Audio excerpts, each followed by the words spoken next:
I was just a child when the stars fell from the skies, but I remember how they built a cannon to destroy them, and in turn how that cannon brought war upon us. War was an abstract idea, nothing more than a show on TV. As a child, I only saw it as something that happened in some faraway land. Until that final day of summer. One day while on my way to school, I looked up in the skies. A sound like distant thunder. In the blue skies far above me, contrails drew dizzying circles around in a crazy waltz. A battle in the beautiful skies far away. I could not tear my gaze away from them. A deafening roar. Silhouettes appeared, as if to graze the hills and streak past me. The fighters played the cat or the mouse in turn as they climbed swiftly into the sky. One fleeing plane fell out of the skies, spiraling and spewing orange flames to crash by the Cape. The same Cape where my family lived.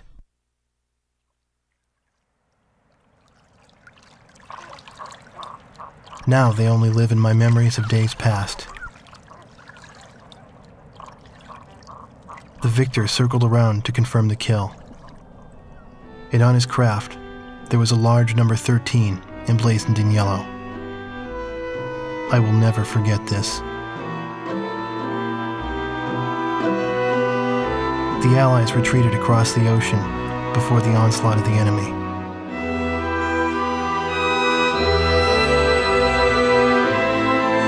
Our little town in the heart of the mainland fell into deep isolation.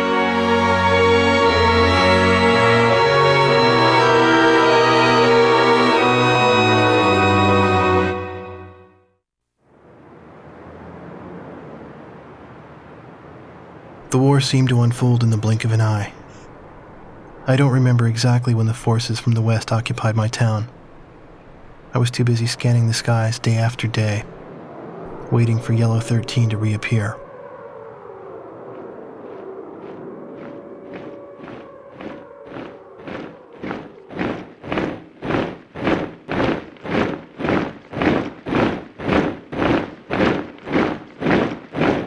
Before I knew it, everything changed. The language they taught us at school. Our friendly local sheriff disappeared and was replaced by foreign MPs. In the beginning, some people secretly tuned into broadcasts from North Point on their parabolic antennas. But as time passed, the broadcast no longer came in. Maybe the satellites were destroyed. All non-military computer networks were shut down. Gasoline was rationed to civilians. Though we lived in the 21st century, we were reduced to using crystal radios and horse-drawn carts. I moved in with my uncle in town, who used to be a taxi driver. Out of gasoline and out of work, my uncle did nothing but to drown himself in drink. I earned my keep by playing the harmonica in the town bar, the one thing I was good at. I'd play for sullen occupation soldiers in exchange for their charity and loose change, and used the money to support my uncle and myself. My uncle trash-talked the barkeep who catered to the enemy soldiers, but he never refused the money I brought home. As for myself, I had a crush on the barkeep's only daughter, who was a little older than me.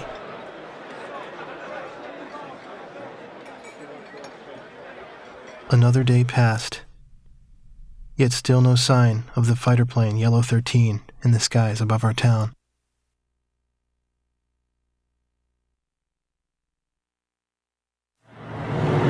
One night, a spirited group made their way to the bar, chased out the sullen army grunts, and commandeered the place.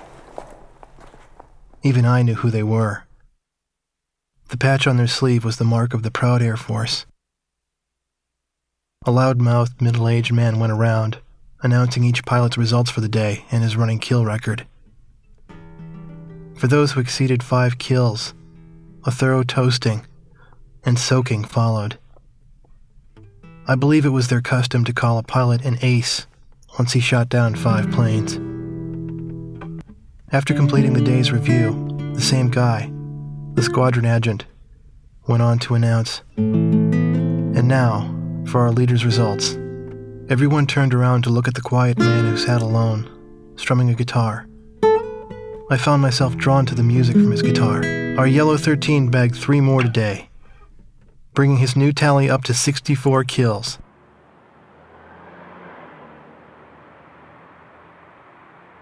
With a tentative smile, the man with the guitar turned to me and asked me to accompany him on my harmonica. I brought it up to my lips and I started a new song.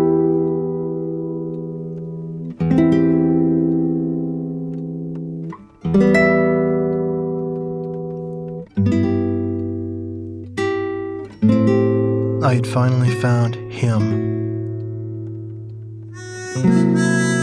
But by some fluke, it was my father's favorite song, the one he used to play at the end of each day.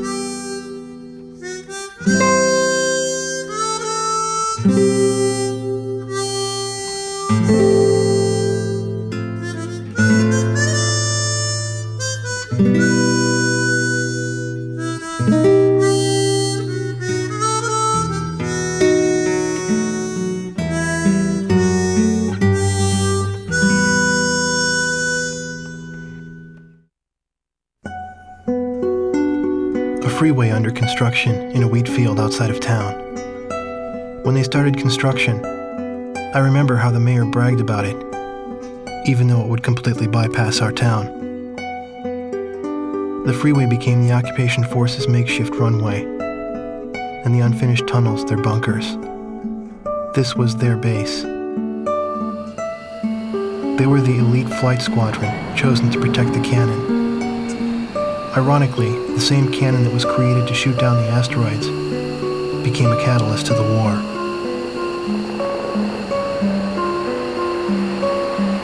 But when the Allied attacks no longer came, the squadron was assigned long-range missions that took them to distant battlefields.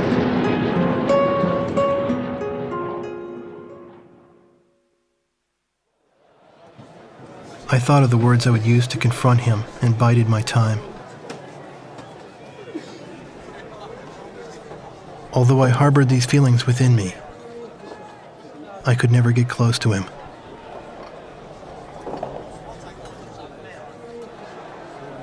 His wingman was always by his side. Despite having a gentle demeanor, I could tell that the wingman would never allow danger to get near Yellow 13, even on land. The pillar of their group, 13 exuded an air of invincibility. He always chose to fly a 5-plane formation. He was a man who prided himself not on his kill record, but on his record of never losing a squadron member. It's difficult for me to describe just how good Yellow 13's flying was, but I witnessed it once from the ground. The lead plane with the 5-plane formation should have turned the same arc with the same timing as the others, yet only his plane drew sharp contrails. His heart felt compassion towards the weaker enemies he downed. Someday, if an equal appeared and challenged the limits of his skills in a fight, he would bear no resentment about being shot down. He said this himself. And so as time passed, I found the goodness of a home in their company. Leaving them was no longer an option for me now.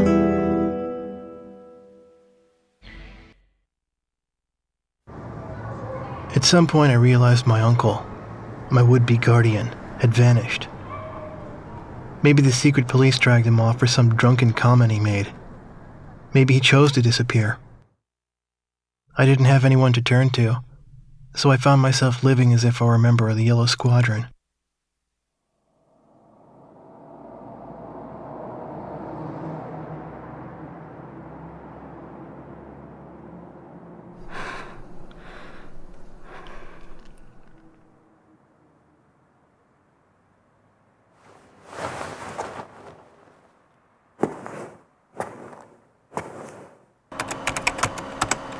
Everybody in town scorned the barkeep for doing business with the enemy.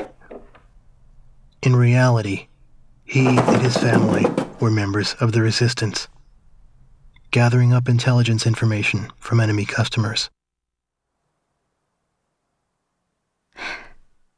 His daughter protected me, but that was only because of my tender age.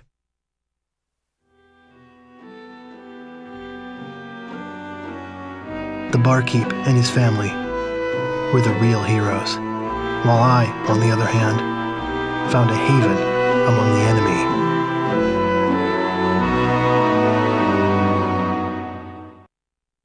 It won't be long now. It won't be long till it begins, the barkeep's daughter confided to me. As a member of the resistance, she eagerly awaited the Allied counterattack on the mainland. What will happen to these people when the Allies come?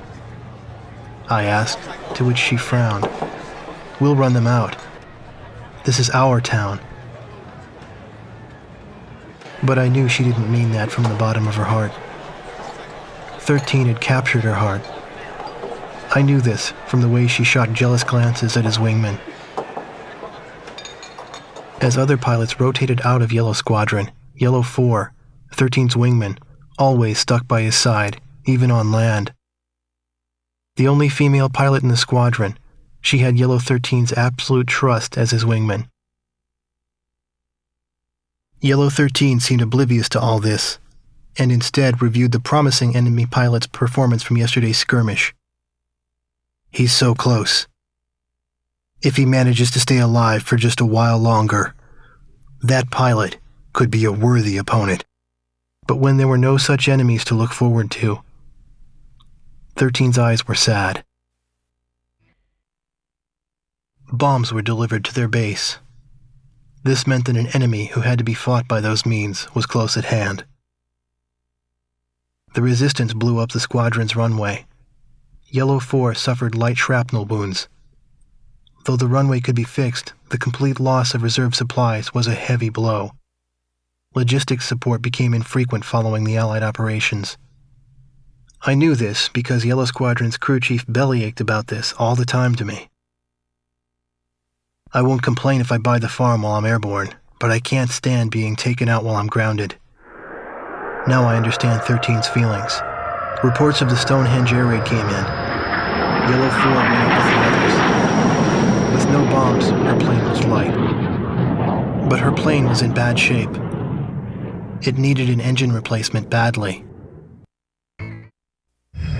Though he lost 4, 13 never openly showed his sorrow. But I found out. He was alone, quietly gazing at the handkerchief Yellow 4 left behind. When he felt my eyes upon him, he said, "No matter what, she can't complain. She went up with her plane in disrepair. Pilots are responsible for their planes." He then went on and spoke of the time when they first met. He spoke of when she was just a girl, before he trained her, before she became a fighter pilot. His words weren't directed at me in particular. He was keeping a precious memory alive by speaking those words. The hint of perfume on her keepsake handkerchief. Yellow Squadron's pilot turnover ran high. The skilled ones went in to shore up other units while rookies with little airtime transferred in. Yellow 13 posted an Allied paper faxed over by headquarters. It praised the pilot who destroyed Stonehenge. 13 said to everyone, "Look, here's something worthy of praise. Even among the enemy there are men like this. Not all of them are despicable bastards who rob our wings through cowardly sabotage." I stared at the barkeep's daughter as she winced at those words.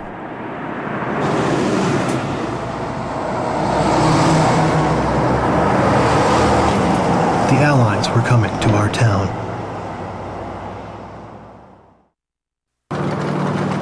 As the Allies advanced, the retreating Eurasian forces from the east filled our town.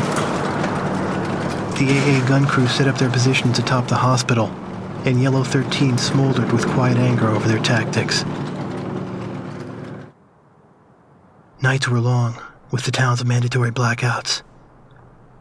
The barkeep's daughter tried to plant laser transmitters for detonating explosives. She got caught.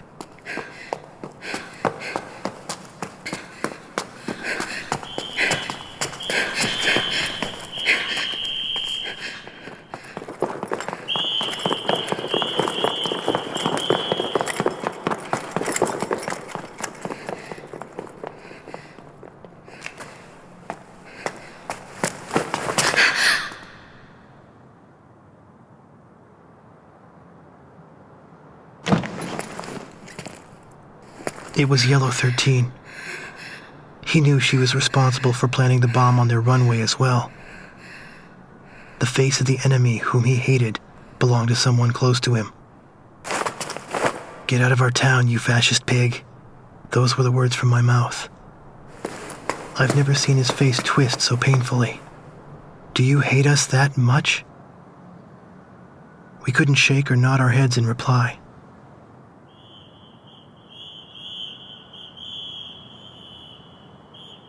It seemed like an eternity passed before he said go and released us.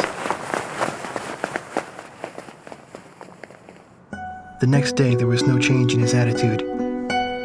As usual, he made his requests to the squadron crew chief. The poor fuel quality is affecting thrust. As soon as the Allied forces drew near, the resistance would end the blackouts over the city.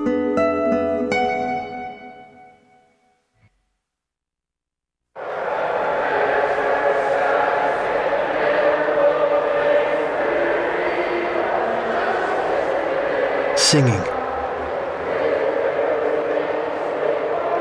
The town was free at last.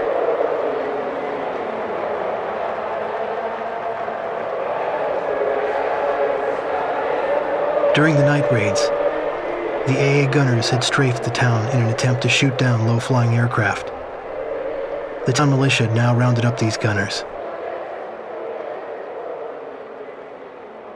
They retreated as well, and now their quarters stood empty.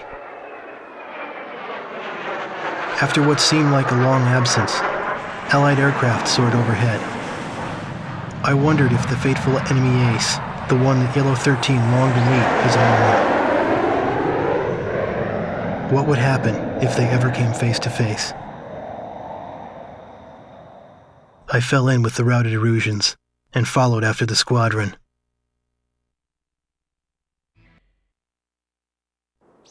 Yellow 13's body vanished into the blue skies, never to return to Earth. Only a single handkerchief fluttered down from the sky where he disappeared.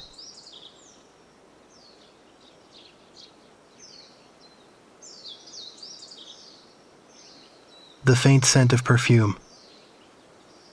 The barkeep's daughter and I had followed the squadron this far. Each of us had our own thoughts as we buried that handkerchief. It no longer mattered to me whether that was 13 or 4's grave. Their memories blurred together as one, and left the realm of reality like a dream.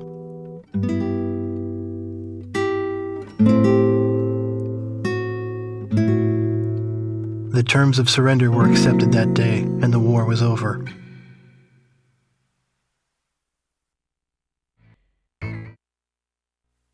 The once familiar scent of burning jet fuel has long since faded away. What was once Yellow Squadron's runway is now just a local highway again. I write this letter to you now. I know it must have brought him unexpected joy to have an opponent like you at the end of that meaningless war. At least that's what I want to believe. Only you, the pilot who shot him down, can confirm this. And so, I write to you.